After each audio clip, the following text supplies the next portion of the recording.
Hey everyone, it's White Cross, and you have joined me for an unusual little video. This is kind of the first time I've done one of these, and I just wanted to see how it played out and see if it was worth sharing with you guys. So you're going to have to give me your opinion after this video airs. So I use a Sigma Metalytics analyzer, the classic style, and I have since about August of 2017. So this is something I've been using regularly since, well, going back almost 6 years now. And the machine has always performed really, really well for me. I think I talk about it in the tools that I use. It's kind of a double-edged sword using a Sigma. There are a lot of pluses to a Sigma. The main negative to a Sigma is that it's pretty expensive. I believe Sigmas are somewhere just north of $1,000 right now. You can find them through qualified dealers. You can find them on eBay. I think you can even order directly from Metalytics. But it's a great piece of equipment if you understand how to use it. And it's not something that I necessarily recommend for beginning stackers, beginning collectors. I'd rather see you use and fail even buying coins using traditional methods, using your loop, using a digital scale, using calipers or a really good quality ruler. These pieces will teach you what to look for when it comes to counterfeit coins. And I am a firm believer that if you put too much stock in technology, you're probably going to get burned. However, I have always found the Sigma to be a very solid piece of equipment, and it really does provide an extra set of eyes. And I think that's really the way you should think about the Sigma. The Sigma is not, for those who are unfamiliar with it, something that you can place a coin on and it will tell you what that coin is made of. You actually have to tell the Sigma what you believe the coin is made of, and then the Sigma will tell you whether or not you are accurate, if it believes kind of what you think it is. It is a subtle distinction, but it's a very important one. There is a pretty good learning curve when it comes to using the Sigma. And it's really for those reasons that I think you should build up those muscles in counterfeit detection using traditional methods first. And also one of the reasons why I am not a big believer in spending tens of thousands of dollars all at once in buying gold and silver until you really kind of understand what it is that you should be looking for. Because honestly, if you can't provide the Sigma with the information that it needs, it may not be able to provide you the answer that you need. Again, a subtle distinction. You can't expect the Sigma to tell you what you have. You have to tell the Sigma what you believe you have, and it will tell you whether or not you are correct within a degree of accuracy that is pretty respectable. So anyway, the reason we're talking about Sigmas in the first place is about 3 or 4 months ago, I started getting an error message when I used the small wand on the Sigma. Now, a Sigma comes with a couple of size wands, at least the classic version does, and those are ideal for looking at things like jewelry. Provides a really good test without being invasive. You don't have to do a scratch test on acid. You don't have to use a touchstone. The Sigma will tell you pretty accurately whether or not something is good quality silver or gold or even platinum. So I use the Sigma on a regular basis, and I do find myself using the wands. The wands are ideal for things that don't work well just placing them on top of the Sigma. Again, a limitation of the Sigma.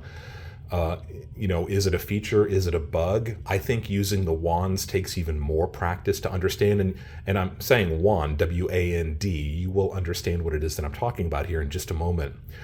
So with the Sigma, about 3 or 4 months ago, I started getting intermittently an error signal when I plugged in the small wand. There is a small port on the side of the Sigma where you plug in the wand, and I was getting an error signal sometimes, and that error signal is invalid sensor config. And my first instinct was that, sometimes I might curl the wand up. It's got a cable going to it, and maybe the cable just wears out after a while. As I said, I've been using the Sigma weekly, if not daily, for the last 6 years or so. So it wouldn't surprise me that eventually some of these more fragile wires begin to fray. And I started getting the error signal more and more frequently, to the point where I realized that it was going to interfere with my ability to test things, and that's one thing I do not want.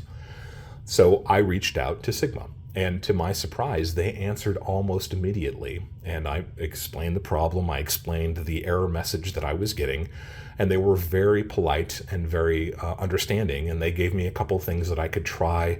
First off, the connectors that connect the wand to the main unit sometimes get a little bit dirty, get a little bit greasy. I didn't think that was the case with me, but I was certainly willing to try what it was that they suggested. And they suggested cleaning the tips off in high percentage alcohol, rubbing alcohol, to make sure that there was no dirt and debris on them. A very logical thing to do. So I tried that, and I kept getting the error message. So as I suspected, it had nothing to do, or it didn't look like it had anything to do with the ports or the jack being dirty. So they suggested that I box the Sigma up and send it back to them in Chico, California. Now, I was reluctant to do that because I hate to be without this piece of equipment that I've come to know and trust pretty highly. And I figured it was probably time that I bit the bullet, and instead of just watching this wand keep on giving me this error signal, I should probably send it back home to the mothership so they could take a look at it and see what was wrong. Now, they did tell me that it would be $125 for a new wand if that was the problem. And my initial instinct was, well, just send me a new wand. But they let me know that most of the machines are configured specifically to the wands that they come with. In other words, you can't just plug and play a new wand and expect it to work well. This is a pretty sophisticated piece of equipment. So it's logical that they would actually need to see the entire unit and make sure that there wasn't a problem with any of it. And for that, they were going to charge me $125. Now, as I said before, Sigmas are selling right now in the $1,000 plus range, the classic model Sigma. And having used it continuously for 5.5, 6 years now, I figured that was probably okay. So I boxed it up in a next day air box and sent it off to them in California. And I just got the box back a few moments ago. So I figured I would do kind of an iteration on an unboxing video where I would open this up and we would look together and see what they sent back and what the diagnosis was. So that's what we're going to do. I'm going to crack open this box here. We're going to take a look at it, and we're going to see where we stand with the Sigma. And that's the sound of me cutting into this tape. Let me see if I can put it up there. There we go. And I did already cut most of the way through the center line. Let's see if that works. Pretty high quality box, as you would expect. And a good amount of bubble wrap.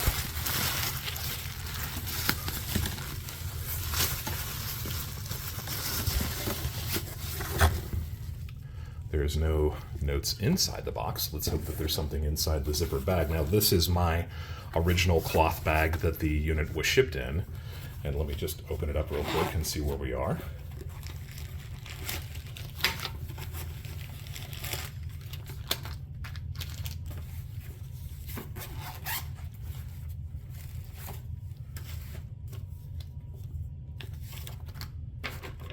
I'm looking at the paperwork right now.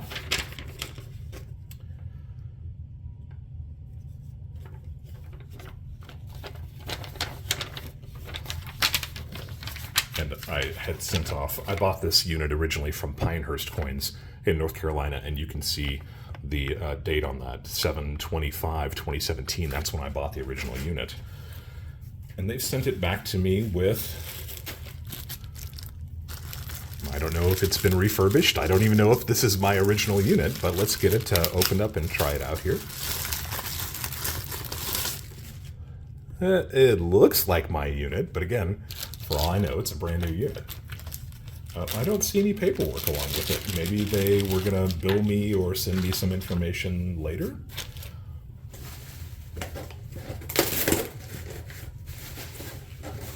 Looking frantically through the box, but they did send me what looks like 2 brand new wands. So we're going to go ahead and give this a try and see just where we are. Let me see if I can get this centered well. We'll power it up. It looks like it's powering up just fine. We're going to recalibrate it. We're going to go down to silver and we're going to go to 90% US, and we're going to see where we are with a 1923 peace dollar. Well, that's pretty much in the middle. Hopefully you can see that cursor is pretty much exactly where it's supposed to be. Remember, when you're looking at the Sigma, your cursor is supposed to be between those 2 brackets, and that is an indication that the Sigma believes that it is what I told it was. And you probably saw me instinctively go down to 90% US pre-1900. Now, I suppose we could have gone to pre-1945. We'll see where that works. Right smack dab in the middle. So this is a pre-1945 coin, and it is after 1900. So technically, the silver 90% pre-1945 is the correct input. But that's the point. You have to tell the Sigma what you think you have, and then the Sigma will tell you if what you think you have is accurate. So I inputted 90% US silver pre-1945, and the cursor is exactly between those 2 brackets. So this piece is authentic. Shall we try it with this piece? This is a silver round, and if you've watched some of my earlier videos, you might know that this is a spurious, not so sure whether or not this is a valid silver round. You can see it says 1 troy ounce silver 999. So again, we are going to tell the Sigma what we think we have. So we're going to go to silver. We're going to go to 99.9% pure, which is what this proclaims to be. You can see the 0.999 right there. I told the Sigma what we think we have at 99.9% pure. We're going to put this on it, and it's nowhere near the middle of those brackets. In fact, it's off the chart. There's a little arrow pointing that way. This is not a real silver round. This is a fake that I bought several years ago because it looked somewhat convincing to people maybe who don't have a lot of experience. Truthfully, this piece weighs considerably less than 1 ounce anyway, so I knew that it was probably fake.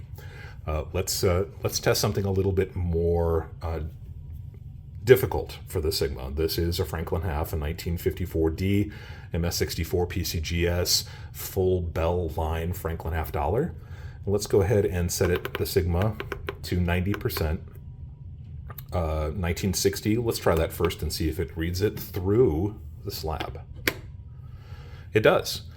So it has gone through the slab. We told this that we thought it was a 1960 90% US silver coin, and it has told us that it agrees. The Sigma agrees with that interpretation. So 2 good indicators so far.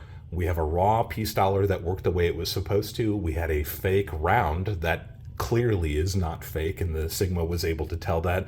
And then we trusted this Franklin dollar in the PCGS slab, and it also agreed with what we have. But that's not really why we're looking at these today. We're looking at this because I needed this new small wand. So the proof of the pudding will be if I plug this wand in and it gives me that config error again, hopefully it won't, and then we will try testing something to see whether or not the equipment is working. So here's the port on the side. You can see that right there. We're going to plug this in, and then it's going to ask me to recalibrate again. So we're going to do that. And we're going to try a 90% silver coin. Now, it didn't give me the error message, so far so good. We're on the right track. Shall we take a look and see what it says? Oh, we're at 1960. Once again, we're going to try the 1945 90%. Right smack dab in the middle. You see that right with a peace dollar? Right there in the middle of the brackets, exactly where it was supposed to be. Let's go earlier, 90% pre-1900 with this silver round. Actually, we're going to go up to 999 with the wand. Off the charts. No indication at all that this is authentic. And again, we know with 100% certainty that that piece is not authentic. This is a tougher one. This is a piece of jewelry. This is supposed to be an American Indian silver and turquoise bracelet, and it looks pretty authentic. In fact, there are a couple maker's mark on the inside. I think it says BD on the inside there. So the question is this silver? This would either be 90% silver, which is what a lot of American Indian pieces were made of earlier when they were sourcing material from the circulating coinage of the time. Or if it was a later made piece, it would be sterling silver, 92.5. So we're going to move the cursor or the setting to silver at 92.5. It's still on the wand, and we're going to test it and see nothing. You see that arrow off to the side? There is no cursor in the middle. This piece is definitely not sterling silver. So let's see if it's 90%. And again, this would be an earlier piece of silver if it was genuinely made out of coin silver. That's what we call the circulating coinage that was used as the source of their material. We set it at silver, 90% pre-1900. The wand says absolutely not. This piece, although it looks relatively accurate, it looks relatively good, is 100% not silver. So there we go. The piece of equipment was malfunctioning a little bit after 6 years of pretty hard use. I communicated with Sigma, with Metalytics. They were very understanding. They offered me some things I could try to do at home first. When those didn't work, they recommended that I box it up and ship it off to them, which I did just a couple weeks back.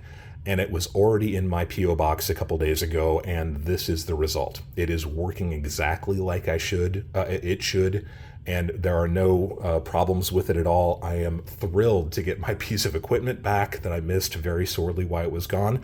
And you can see that the Sigma, it does a really fantastic job. And in order to show just how ironic the technology gods are, on the day that I'm shooting a video about a sophisticated piece of equipment like the Sigma, my camera conks out in the middle of the recording, or at least right at the end of the recording. So, and in the interim, I lost my voice. So it's actually been a few days since I recorded the first part of this video. And I just wanted to wrap it up by saying, in the interim, I did speak with Sigma Metalytics, and they were kind enough to make this small repair for me this one time free of charge. I think that speaks very highly of the folks at Sigma Metalytics. The fact that they were willing to stand behind this piece of equipment is a level of customer service that we just don't see very often anymore. And I'm pretty impressed. So I wanted to recap quickly. The Sigma, fantastic piece of equipment, but it is only as good as its user. So it's really incumbent upon you to really understand the basic information that it needs in order for it to give you the answers that you need. And you really need to build up those muscles of those more basic pieces of equipment that are fundamental to coins and precious metals. You need to learn how to use a loop accurately. You need to experiment with a digital scale. You should probably get a basic ruler that is in millimeters. Know where to look for the information that you are seeking for things like the diameter, the thickness, the purity of the coins and other forms of precious metals that you're testing. Because as sophisticated as the Sigma is, it's only going to be as good as the information that you are providing it with. And if you can't provide the information that it needs, it's not going to be able to provide the information that you need. A deeper dive into the Sigma, and I tell you what, I've got some very interesting pieces that really show where the Sigma shines, and I would love to do a deeper dive on the Sigma and how to use it with varying other pieces of precious metals. If there's enough interest, I will consider doing another video like that, and we can take a deeper dive. In the meantime, I will put a link down below to those 2 earlier videos that I made where I talk about the more basic pieces of equipment that I use, and then a little bit more sophisticated pieces of equipment that I use, like the Sigma. Go ahead and take a refresher course on those if you'd like to. If you have any questions about the things that we talked about here today, by all means leave a question down below, and I would be happy to answer it for you. If you'd like to see that more advanced, deeper dive and a lot more fun things that we can play with the Sigma, leave a comment down below. We'll take a look at it and see if we can shoot a video on that. And as I end all of my videos, I want to thank you for spending some time with me here today and for allowing me to be a part of your journey as you go deeper into the world of physical precious metals.